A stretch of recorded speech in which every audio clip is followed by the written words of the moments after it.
Bagaimana visi misi dari masing-masing calon presiden yang berbicara mengenai demokrasi dan juga pemberantasan korupsi, tentunya berdasarkan data dan fakta yang juga sudah kami kumpulkan. Usai jeda kami kembali.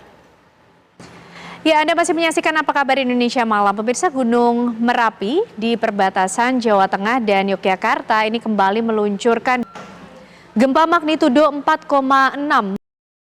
Ya, mengetahui pendapuran makam orang tuanya telah pihak kepolisian Polda Sumatera Utara telah.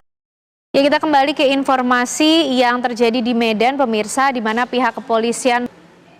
Ya, pemirsa, kini saatnya saya ajak Anda untuk kembali mengingat debat yang beberapa hari lalu pada tanggal 12 Desember lalu sudah berlangsung, debat perdana dari calon presiden yang akan bertarung dalam Pilpres 2024.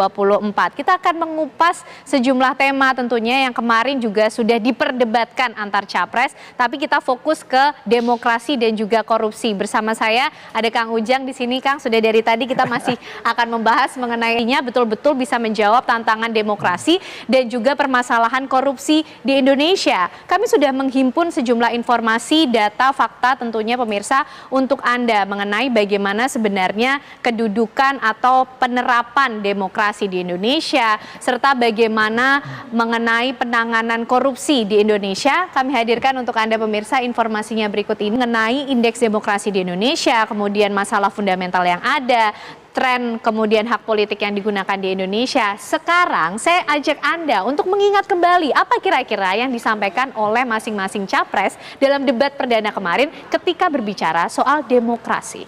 Berikut kita mulai dari capres nomor urut 01 tentunya Anies Baswedan. Oke, kira-kira itu tadi pernyataan dari masing-masing capres, termasuk sikap ataupun cara pandang melihat bagaimana demokrasi di Indonesia ini berlangsung. Tadi kita sudah lihat urut ya pemirsa, dari 01, 02, kemudian 03. Kang Ujang, kalau melihat bagaimana dinamikanya kemarin dalam debat, yang 01 bilang angka demokrasinya turun terus gitu. Ini kayaknya berdasarkan riset ya. Tapi Pak Prabowo 02 ini bilang kalau nggak ada demokrasi Pak Anies nggak terpilih. Jadi tantangan lain yang harus dihadapi oleh capres karena berbicara mengenai bagaimana penanganan korupsi di Indonesia. Ini tidak kalah menarik, tapi usai jeda pemirsa kami hadirkan untuk Anda.